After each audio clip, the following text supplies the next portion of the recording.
Alors ils lui dirent, dis-nous, qui nous attire ce malheur? Quelles sont tes affaires et d'où viens-tu? Quel est ton pays et de quel peuple es-tu? Il leur répondit, je suis hébreu et je crains l'Éternel, le Dieu de cieux qui a fait la mer et la terre. Ces hommes eurent une grande frayeur et lui dirent, pourquoi as-tu fait cela? Car ces hommes savaient qu'ils fuyaient loin de la face de l'Éternel, parce qu'il leur avait déclaré. Ils leur dirent, que te ferons-nous pour que la mer se calme envers nous? Car la mer était de plus en plus orageuse. Il leur répondit, prenez-moi et jetez-moi dans la mer, et la mer se calmera envers vous. Car je sais que c'est moi qui attire sur vous cette grande tempête. Ces hommes ramaient pour gagner la terre, mais ils ne le purent, parce que la mer s'agitait toujours plus contre eux. Alors ils invoquèrent l'Éternel et dirent, ô Éternel, ne nous fais pas périr à cause de la vie de cet homme, et ne nous charge pas du sang innocent, car toi, Éternel, tu fais ce que tu veux. Puis ils prirent Jonas et le jetèrent dans la mer, et la fureur de la mer s'apaisa. Ces hommes furent saisis d'une grande crainte de l'Éternel, et ils offrirent un sacrifice à l'Éternel et sur de vœux. Parole du Seigneur. Amen. Alléluia. Oui, bien-aimé. Bible le balabiso na Ninive masumu elekaki telme belé. Peuple à Ninive basalaki mabe. Mais là Nzambe abengaki Jonas. Atindi Jonas alobi va à Ninive, va crier sur le peuple à Ninive. Alléluia. Aïbisi Jonas a kende na Ninive. Amen, amen. Maintenant Jonas, qu'est-ce qui est arrivé? Ola kende na Ninive, ne Bible lo balabiso esika Nzambe atinda ki Jonas a changé de destination. Alléluia. Bible lobi que Jonas a zui barque. Azui masuwa o ebanda okende nango na Tarsis. Amen, amen. A koti na masuwa azalaki na ba passager, ezalaki na masuwa ne ezalaki na batu, ba commerçant, ba utaki osomba ba biloko na bango. Alléluia. Jonas pe a koti comme a fouti billet a koti na masuwa. Amen, amen. Pendant ba osala voyage, Nzambe lokola ye azan Nzambe. Alléluia. Ezane loko moko teleke la kanzambe. Amen, amen. Nzamba mona ka même fourmi noire na sali banga noire. Amen, amen. Nzamba eko mona Jonas a déroupé ye. Alléluia. Kanda nzamba eko kita mu pepe. Donc, la Bible dit que mon pépé va perpétuer ma classe. Mbonge donc ya rosakanate. Donc, mon pépé bandi, et bandi ko menacer ma wana. Alléluia. Et batu ba komi paniqué. Maintenant, babi, ni ezo sala boy, mon pépé boy. Balobi non, peut-être charge et l'équipe iso belé. To bandana ko diminuer ba charge. Amen, amen. Ezaki na ba commerçant, babandi ko boaka ba marchandise na bango na mai. Alléluia. Babandi ko boaka, balobi non to diminuer. En fait que ma sou est comme léger. Peut-être mon pépé oh to ko zinda lisusu te. Babandi ko boaka, babandi ko décharger vaguana. Alléluia.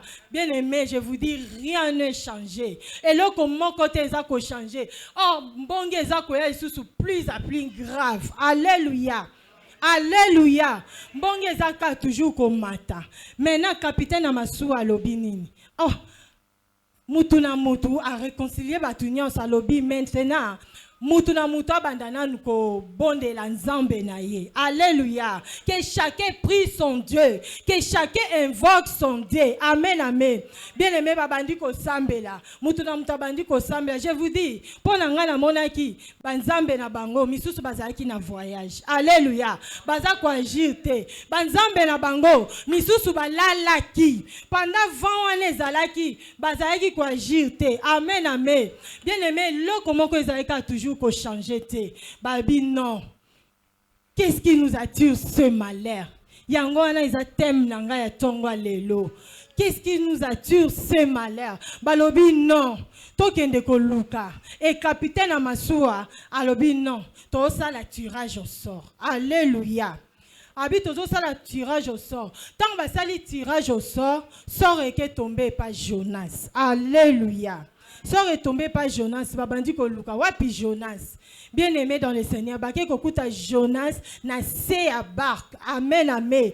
Na se a masuwa panda kutu makamwanyo so eleka ye innocent lali na epungi. Alléluia.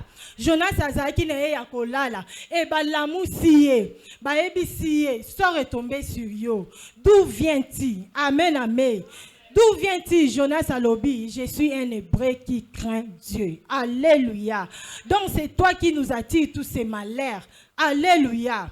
Et Jonas a ebisi bango. En tout cas, bobo kangaka na kata mai. Amen, amen. So bobo kinga na kata mai nde tamsusu kimie ke kota kati na bino shweza te bobo kanga na mai. Alléluia. Et bayaki ko boaka Jonas na mai. Amen, amen. Tamba boaki Jonas na mai et kimie yaki ko kota na barke wana. Alléluia. Bien aimé, so tango landi histoire wana mobimba okotiti na ba chapitre 2. Au mona Jonas tamba ko boake na mai et mbisi ya komela ye. Mbisi ameli Jonas et akende ko sanza elisusu na Ninive. Alléluia. C'est par là non défini thème nanga. Qui nous attire ce malheur? Donc, on a vu thème nanga, on a défini en gros à partir historique nanga. Bien aimé, tout le monde a qui? Tu souligner d'abord qui? Qui est un agent? C'est un agent causal. Amen, amen. Qui n'a défini en gros comme un agent causal? Entre parenthèses, Jonas. Alléluia. Bien aimé, tu souligner les sous nous. Nous, Ezaline, nous, c'est une famille. Amen, amen. Nous, c'est un foyer. Nous, Ezali, église. Alléluia. Nous, on a un travail. Misala na biso. Amen, amen. Alléluia, ba maman. Donc, nous, on a une église. Nous, on a une famille. Nous, Ezali, sousou. Misala na biso. Amen. Alléluia. Et tu as défini sous tir. Alléluia. Tu réalises quelque chose à ramener. Amen, amen. Et c'est là comment ils ont poussé. Alléluia. Qui nous a tué ce malheur? Et malheur, bien aimé, ça, le mal. Alléluia.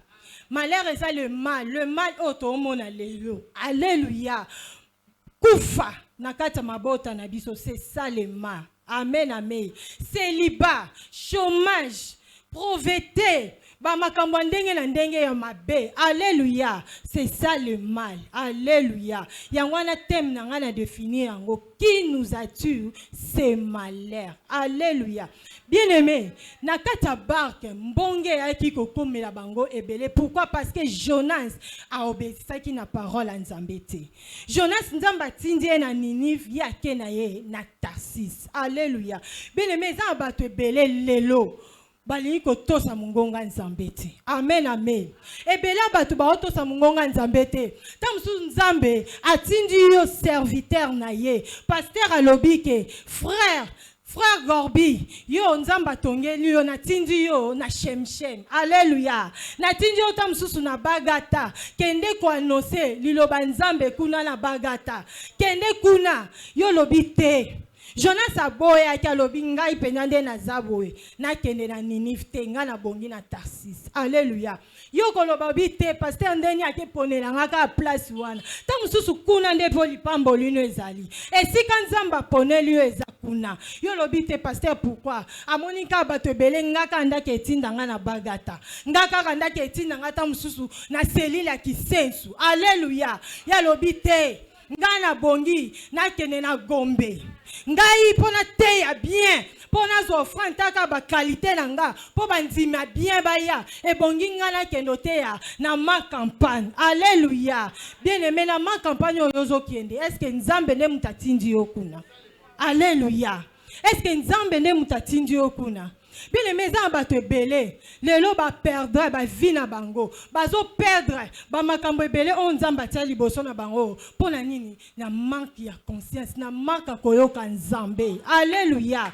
Yo ya lobite, na kenda msuna ndako mablandi, mablandi ndako no kitoko. Ozwi ndako munene boy.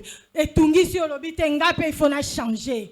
Il faut na changer place on ofanda et komi mabe OK luka ndako munene OK luka tamsu ndako 3 chambres lopango kitoko villa ya yo oyebi nini elona mana lopango wana. Alléluia. OK kuna okomi kuna est-ce que za mabele wana nde nzamba tindaki yo? Alléluia, mes bien-aimés. Okomi kuna ba problème ekomi koya kolanda yo. Otuna ki volonté nzambete. Okomi kuna, okomi si ba intercesseurs tout passe. Ba ya ba sambela na tongo, ba sambela na poko, ba sambola na midi. Pona nini faute na yo? Est-ce que yoka ki liloba nzambe? Est-ce que yoka ki ozala ki connecté? Est-ce que sika wana yozo kende nzamba tinda ki yo? Alléluia. Alléluia, mes bien-aimés. Bien-aimés, bela batu ba o perdre. Et bela batu ba zo kende na ba place oyo. Ba o sala makambo oyo. O ezo komela bango mabe. Pourquoi? Parce que ba yo ka nzambe te. Na otala na Genèse 12. Nzamba oloba na Abraham. Quitte la maison de ton père. Alléluia. Et si Abraham quitte la maison de ton père, je te bénirai. J'ai rendu ton nom grand. Amen, amen. Abraham, nanda kwa papa na yeza ki pe na biloko malamu. Papa na yeza ki riche. Alléluia. Mais nzamba poni Abraham a ebisi nini? Quitte. Alléluia. Abraham ton nzamba ebisi a quitte. Ayeba ete. Na okende wapi. Na okende sika nini. Ngana zana nga bien bo na ze héritier a papa na biso. Mais nzamba websanga na bima na kende wapi. Alléluia. Abraham ya première des choses atosaki. Alléluia. Atosaki ya on le lobiso to benga mabafi d'Abraham. Alléluia. Parce que atosaki na conseiller maman moko, na conseiller jeune papa moko na tonga lelo. Il faut toyo kaka mungongo nzambe. Alléluia. Il faut toyo kaka mungongo nzambe. Toto saka ba principe nzambe. C'est alors que to mona bolam na ba vie na biso. Alléluia. Bien aimé, so moni loko moko na vie na yo ça ko persister. Alléluia. Bien aimé, namoki balobaka reculer pour mieux sauter. Alléluia. So moni eloko moko eza toujours ko persister na vie na yo. Bien aimé, telemana nuwana. Telemana nuwana. Tuna ninyo eza ko déranger vie nanga. Bien aimé, na kati ya barque. Pendant que mbonge ye, basu e bandi ko ningana. Ba pe bato bazaki na kati ya barque, bien aimé, ba bandi ko buaka. Ba buaki ba marchandise na bango tamsu ba kendo somba cher po ba kende koteka. Mais ezaki toujours ko persister. Alléluia. Mbonge eza toujours ko persister. Amen, amen. Ba buaki ba perdre babiloko na bango, mais rien n'était changé. Alléluia. Ezaki toujours ko persister. C'est alors que balobi non, il faut to luka to yeba cause. Amen, amen. To luka to yeba cause nini oyo eza ko persister mbonge oyo. Alléluia. Bien aimé, so moni eloko moko etambola te na vie na yo. Bien aimé, so moni ozo sala ba effort eloko moko eza ko marcher te, eza toujours ko persister. Nazo conseiller mama luka cause. Alléluia. Telemana nuwana luka cause. Tuna nini eza kwa tirer malheur on a vie nanga. Nini eza kwa tirer passion yo kolela on a vie nanga. Luka na nu cause. Alléluia, bien aimé. Na kata barque ba yaki ko luka cause. Ba zui ba benta ki tirage au sort et sort et kene ko tomber sur Jonas. Alléluia. Ya on a sa maman moko na tongo lelo. La délivrance commence d'abord par prise de conscience. Alléluia. Amen, amen, ba maman. La délivrance commence par prise de conscience. Na kata barque, tant ba moni ba o perdre. Ba fani ba boaki ba biloko, ba boaki ba marchandise na bango. Et là comment que ils ont changé te. C'est alors que ba cause a prise de conscience. Ba lobi non, to luka délivrance ya malheur oyo. Alléluia. Bien aimé, na kata barque, ba lobi to luka na nous délivrance ya malheur o. C'est alors que ba cause la tirage au sort et ba comment malheur oyo, celui qui nous attire, ça c'était Jonas. Amen, amen. Bien aimé, comment on a likamoko na vie nous ont marché te. O mona makambo ezo simba te. Bien aimé, na conseiller na tonga lelo. Luka cause. Alléluia. Luka na nous cause. Et le koni neza kwa tirer malheur o na vie nanga. Zona nous prise de conscience. Zonga sima. Tala loba ninyo eza ko déranger libota nanga. Ninyo eza ko déranger libala nanga. Alléluia. Bien aimé, qui est Jonas? Amen, amen. Jonas, aza chef coutumier aza na famille na bi. Alléluia. Jonas, aza chef coutumier. Jonas, aza bandokyo ba sorcellerie o nyonso ekanga ba mabota na biso. Amen, amen. Jonas, bien aimé, aza aussi sorcier tortue. Alléluia. Mais bisika Jonas azali a opéré bon tika la omona iti. Alléluia. Bon a coopérer bon tika la bino pe koyeba te. Amen amen. Parce que na kata bar bango ba monike mbonge bazo luka ezo uta wapi ba oyeba te. Oh cause na ngweza ki Jonas. Jonas ye moko lala na ye. Amen amen. Bien aimé omona ba signe po yeba ke Jonas aza na kata famille na yo. Na kata libala na yo ba problème. Alléluia. Il y a des mariages bien-aimés. Tam sous sur 7 jours et semaine. Bazalaka kimia moi sina mobile tam sous pendant 3 jours. Alléluia. Les 4 jours qui restent dans la semaine, incompréhension, discussion, mésattente. Oh quand même sous papa langambu, maman langambu. Bien-aimé, na conseiller Lucas Jonas. Alléluia. Lucas cause bien-aimé. Na kati ba mabota na biso na ba famille. Omona makambo ba ekenda ke zonga kaka. Omona ba problème eza toujours ko s'empirer. Omona makambo esimba te na libota na yo. Bien-aimé Lucas Jonas. Alléluia. Bien-aimé na musala na yo. Na commerce tout biso batoto te kaka. Bien-aimé o mata. Omoni boum o bamba. Alléluia. O bâtissa commerce, o bâtissi fond, o moni bou, o bambani. Alléluia. Bien-aimé, non, ebiso ezana Jonas moko azawana. Alléluia. Ezana Jonas, il faut lukana nous Jonas. Alléluia. Tika ko pata na yo. Ok, neza na l'église. Olobite na ye ana robot na omona na ngaloboka nzambe te. O changer église même. O tambola ok luka prophète oyo amona makambo abatu. Amona makambo na yo. Mais soko luki na Jonas te. O luki cause te bien-aimé. Je t'assure elo comment ko changer te. Alléluia. Alléluia mes bien-aimés. Bien-aimés, même l'église, il y a des Jonas. Alléluia. Dans l'église, ici, il y a des Jonas aussi. Alléluia. Tous les Jonas, même dans la commission. Amen, amen. Bien-aimé, et là, on est ici, la kate. Pasteur a refait sa commission, oh, il y a ma maman. A tei, et ça va perte.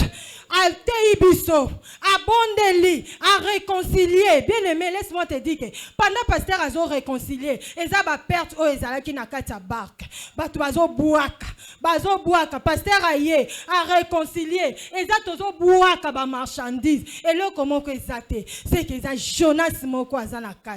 Bien aimé, Jonas nyonso atungisaka commission ba mama. Jonas nyonso atungisaka commission ya protocole, ya évangélisation. Bien-aimé na tongwa lelo akokweya na kombo na Yesu toko soye to bwaka ye na mai. Alléluia. Alléluia. Jonas Nyonso. Bien-aimé, je prie et je déclare sous l'onction de mon Père. Jonas Nyonso a tellement na libala na yo. A déranger ka foyer na yo. Jonas Nyonso o yazo faire avorter yo. Chaque fois zo simba banate. Jonas Nyonso o ya lelisa ka famille na bino chaque année. Bien-aimé, lelo to zo eto bwaka na mai. Alléluia. Bien-aimé, Jonas wana kweya na mai na tonga lelo. Ako kweya na mai, alléluia. Bien-aimé, na oro asire yo. Jonas wana na tonga lelo. Na manda o na zana ngo ya papa na nga Olivier. To kweisa ye na kombo na Yesu Masia. Bien-aimé, yo kaba signe. Omoni Jonas. Bien-aimé, ils en a 2 signes. Ils ont un signe invisible et un signe visible. Alléluia. Bien-aimé, signe invisible, les animes. Et ça va perdre auto sala. Signe visible les a va perdre auto sala. Signe visible les ali kozanga kobota o ekomela yo. Kozanga musala o ezokomela yo. Bien-aimé, ça va signe visible. Alléluia. Yangwana nde ba signe visible o to mona. To yeba te. Yo ano mona ka ba problème elandaka yo. Na libota na bino batu ba kufaka kaka. O luka musala o zwate. Ozo tambola partout na ba église partout. O mona likambune ezo changer te. Bien-aimé, laisse-moi te dire que wana eza ba signe visible. Alléluia. Maintenant les signes invisibles, bien-aimé, eza ba alliance. Alléluia. Les signes invisibles, ce sont des alliances. Oh, ba koko na biso ba sala. Ce sont des alliances. Oh, ba papa, ba koko na biso ba sala bien aimé. Yangwana nde biso to mona ngo lelo. Yezo ko tourmenter ba vie na biso. Yangwana biso lelo to okende na kati ya souffrance. Pourquoi? Parce que ba sala ba alliance moko boy. Ba koko na biso ba sala ba parti moko boy. Biso kutu to zalate. Alléluia. Tant ba sala ki ba parti na bango. Tant basala ki ba alliance na bango bien aimé ngana yo tozala kite. Alléluia. Yango nde biso to sibira ngo lelo. Alléluia. Yango nde biso to sibira ba souffrance oyo. Yango nde biso to mona ba peine oyo. Kozanga kobota. Alléluia. Kozanga libala, kozanga musala. Pa eza ba signe oyo. Ba koko na biso ba sala ba tike la biso. Alléluia. Jonas bien aimé, ba sala ki alliance na Nzambe. Amen, amen. Jonas a salaki alliance na Nzambe. Nzamba yebisi ekende na Ninive. Alléluia. Et Jonas a changé qui direction. Ake na Tarsis. Bien aimé, a salaki alliance moko accord moko na Nzambe. C'est pour cela que tu as comme on a na kata barque. Mbonge akoroya. Pourquoi? Batu ba yebate. Na signe visible ba yebate. Balobi mbonge oyo. Qui nous attire ce malheur? Mbonge oyo uti wapi? Mupepe uti wapi? Batu ba yebate. Oh, cause nango ezaki Jonas. Pourquoi? Parce que asalaki alliance moko na Nzambe a corrompre Nzambe. Alléluia. Mutu falaka yeba kaka malheur oyo ezaki kaka Jonas. Alléluia. Parce que atosaki accord basalaki na Nzambe te. Bien aimé, soki otosi accord te, soki otosi alliance te, yango mona ba percussion nango ezongela kabiso. Alléluia. Ba koko na biso basala ba alliance. Ba sacrifier ba vie na biso. Ba sacrifier ba génération ba génération. Biso tozalate. Yango nde biso to sibira ngolelo. Bien aimé na obondelo na pokwa lelo. Nazo rassurer mutu moko. Quel que soit alliance, quel que soit niveau ya alliance, oh ba koko na biso ba sala. Bien aimé lelo na tonga lelo e kuwe ya na mai. Amen, amen. Ezo kuwe ya na mai. To bua kango na kata mai. Alléluia. Amen, amen, bien aimé. Jonas a salaki alliance na Nzambe. A salaki alliance moko. Oh batu bazaki na kata barque ba yeba kiangote. Amen, amen. Bango ba monika mbonge. Ba monika mupepe. Baza komi tuna qui nous attire ce malheur. Mais Jonas, le quoi la yeba ike yende mutaza cause. A telemaki alobi boboa kanga na mai. Amen, amen. Andimi alobi boboa kanga na mai pote bozwa kimia. Alléluia. Jonas alobi boboa kanga kana kata mai. Amen, amen. Bien aimé, pour clore, dans la Bible eloba biso, chaque chose a son temps. Amen, amen. Oui, mais laisse-moi te dire que chaque chose a son temps. Et à chaque jour suffit sa peine. Amen, amen. Bien aimé, la Bible me dit, la mort était entrée par un homme. Alléluia. Et la vie aussi était entrée par un homme. Alléluia. Bien aimé, Nanzela Jonas, koufe kota ki na barque. Amen, amen. Et le même Jonas wana, après ça qu'il se souvient na Ninive. Alléluia. Les mêmes Jonas bien-aimés, à côté qui n'a maille, après 3 jours, à Keneko se retrouver dans Ninive pour Ninive soit vie. Alléluia. Bien-aimé, koufe koya nanzela na yo. Amen, amen. Jonas wana bien-aimé kozala yo. Tamsu nanzela na yo moko, osala ki mabe. Jeune sœur, tamsu nanzela na yo, o avortaki. Jonas ekozala pe yo moko. Amen, amen. Osala ba makambu moko boye, batu ba yebite. Osana ba alliance moko invisible. Osala, okota na ndako Hérode bien-aimé. Ba yiba étoile na yo, nanzela na yo moko. Pona nini na alliance yo sala. Lelo biso to mona ngoka boye visible. Pasteur akobondela. C'est ronde ni azobala te. C'est ronde ni azobota te. Pourquoi? Parce que ta mususu oteka déjà bana na yo 10 yo moko Jonas. Alléluia. Obuaka déjà banana yo belé. Étoile na yo. Basi ba yiba ngo kala bien-aimé. Laisse-moi te dire que tam sous Jonas a vie na yo. Eza yo moko. Sois conscience. Bien-aimé. Mais nazo ko rassurer yo na tonga lelo. Le même Jonas. Oh ya kotisa ki malheur. Et le même Jonas. Oh ya sauva ki li sous vie à bateau. Bien-aimé kana nzela na yo. Na tonga lelo. Quel que soit le niveau. Il y a malheur. Quel que soit le niveau. Il y a malédiction. Quel que soit le niveau. Il y a péché. Oh yo salaki. Mais laisse-moi te dire. Kana nzela na yo. Ne vie kokota. Alléluia. Kana nzela na yo. Nazo rassurer maman moko. Nazo rassurer jeune sœur moko. Kana nzela na yo moko. Ne vie oko se retrouver. Na tonga lelo. Alléluia. Alléluia. To beteli nzambe maboko makasi. Alléluia. Bien-aimé, Jonas, bien-aimé, Aza type, il y a Adam. Alléluia. Normalement, Jonas, pasteur, Aza type et Adam. Pourquoi? Parce que la mort était entrée par Jonas. Et la mort était entrée dans le monde par Adam. Adam, Nanzela, Adam, Koufe Kota Kinamoki. Et Nanzela, Jonas, bien-aimé, Koufe Aki Kokota Lisusunaba. Les deux sont le même type. Amen, amen. Mais je connais un homme. Alléluia. Je connais un homme, bien-aimé, qui s'appelle Jésus-Christ de Nazareth. Andima ki kokufa bien-aimé. Jésus-Christ andima ki kokufa. Kokota nakata kunda ya mai. Et après 3 jours, il s'est ressuscité. Yesu atelema ki. Et alobi tout est accompli. Alléluia. Bien-aimé, Yesu atelema na vie na yo. Quand nanzela na yo, Yesu opé sa vie. Alléluia. Nanzela na yo, place kufe kota ki. Yesu oya kufa ki. Jonas andima ki kokota nakata mai. Alléluia. Pour via bateau, ezala sauvé. Pour bon moya bateau, barque wana, ezala sauvé. Alinga te komona bateau nyon sa ba kufa elongo na ye. Alléluia. Nanzela Jonas ne vie kotaki. Et le véritable Jonas, c'est Jésus-Christ. Alléluia. Le véritable Jonas, bien aimé, je vous dis, c'est Jésus-Christ. Parce que Yesu andima ki ko kufa. Après 3 jours, Jonas andima ki ko zinda na mai. Mbisa mela ki ye. Et après 3 jours, Jonas a bikisa ki peuple Ninive. Alléluia. Jésus-Christ de Nazareth, après 3 jours, il s'est ressuscité. Et à l'obi, tout est accompli. Bien aimé, nyon se koki sama ki na vi na yo, po yo zwa bomo.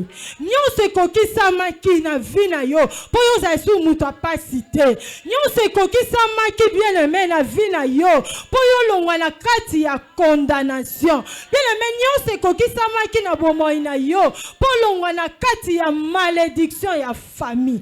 Alléluia. Oh bien-aimé, non mon alisou sous les jours là, na kati ya barque bien-aimé. Bazolo ba qui nous attire ces malheurs. Bien-aimé ba bêtise ke capitaine Amasua ibe kabache. A bêtise ke ba eko trouver Jonas ndazala ki cause. Alléluia. Oh bien-aimé na otanga na Apocalypse. Na lola bazo luka nani akoyana mokili bien-aimé pour sauver le monde. Jésus-Christ de Nazareth s'est levé andimi koyako kufa andimi koyako kufa pour sauver le monde. Balobi, voici l'agneau de Dieu qui ôte les péchés du monde. Jésus-Christ andima ki ko kufa pour ngana yo tozala na bomoy. Jésus-Christ de Nazareth andima ki ko kufa pour ngana yo lelo tozala bonne santé. Yesu Masia andima iko kota na kata maya kunda bien-aimé. Pongana yo tolonga na kata benquitude. Pongana yo tolonga na kati ya souffrance. Andima iko kufa bien-aimé pour sauver maman moko.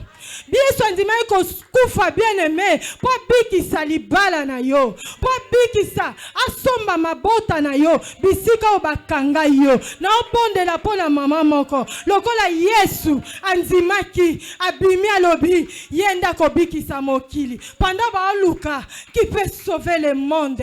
Jésus-Christ s'est levé alobi ngainde na nzimi na kufa après 3 jours amikabimbeka pona ngana yo. Alléluia. Amikabimbeka pona ngana yo tozala na bomoi na tonga lelo. Alléluia. Oh bien-aimé, j'ai sondé les Écritures. Bien-aimé, na eko mona lisusu. Mbonge o ekotaki na kati ya barke. C'était un jugement. Mon pépé wana bien-aimé, ezalaki jugement. Alléluia. Yesu tanga yaki na mokili. C'était pour arrêter le jugement. Alléluia. Yesu tanga yaki akitaki pour arrêter ba condamnation nyonso. Akitaki pour arrêter bato nyonso baza ko juger biso dans le mal.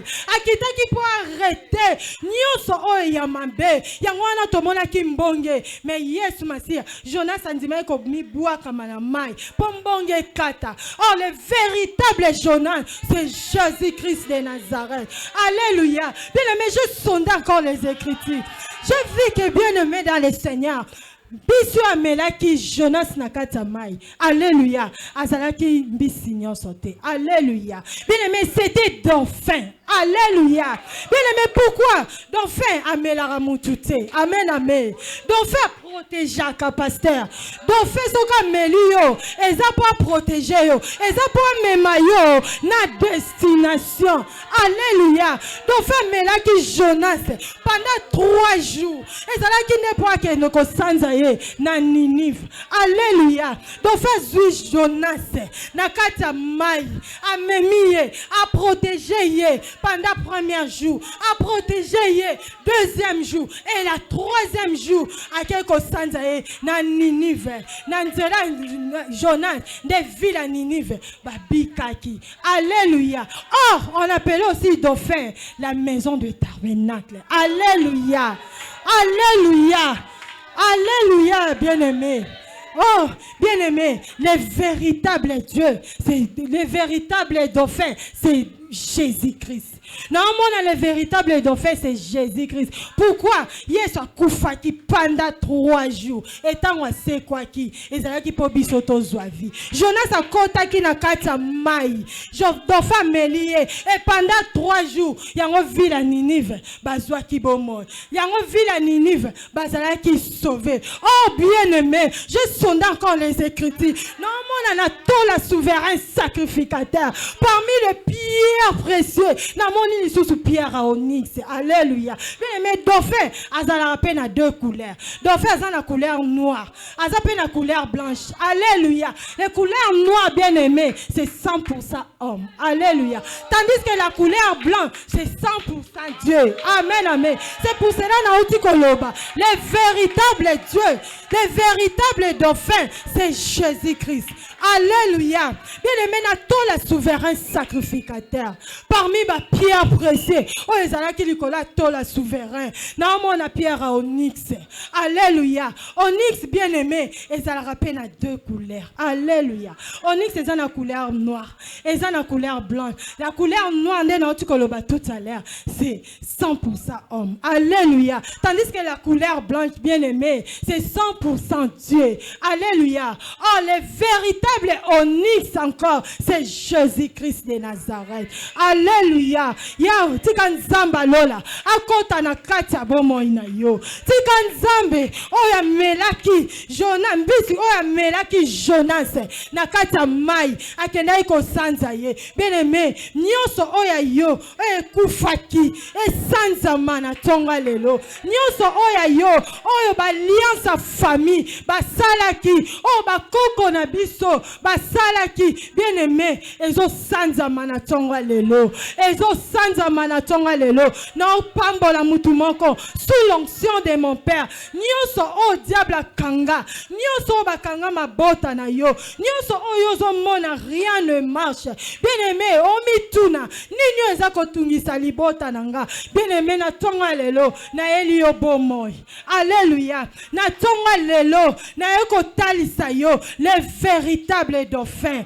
Naeko talisa yo les véritables dieux. Naeko talisa yo les véritables dieux. C'est Jésus-Christ de Nazareth. Yesu andima ko kufa pongana yo lelo tozala na bomoi. Alléluia.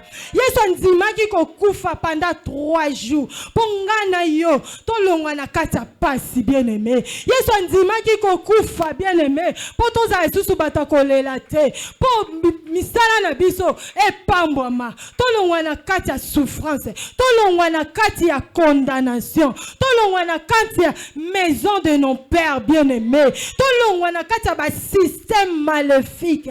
Tolongwa na kati ya blocage ya ba famille. Alléluia. Alléluia. Alléluia. Yekamana shenda baba. Rukamana santa yende bébé. Bien-aimé to telemi to sambela. Alléluia. Alléluia. Yesu aye kopesa bomo. Yesu aye awanase. Yesu aye kopesa bomo. Yesu mobikisi. Yemba Yesu aye. Yesu aye kopesa bomo. Yesu aye awanase. Yesu aye kopesa bomo. Yesu mobikisi.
Kende ko bondela kende ko pambola nzambe à travers l'inobo yoki na tonga lelo kende ko élever Jésus-Christ tombola nzambe kolandisa maliloba oyo yoki na tonga lelo bondela na kombo na Yesu bondela yebisa nzambe na élever Yesu Masia à travers ta parole Seigneur mon Dieu yawe na tomboli yo nzambe kuti yolobelinga na tonga lelo Seigneur mon Dieu nazako tombola yo Yesu yonde nyonso ya Seigneur yonde makasi ya bondela bien-aimé kende kotombola Yesu tombola Yesu likola bakuti tombola Yesu likola baproblème eza kotola Yesu kopesa babele amatile kulu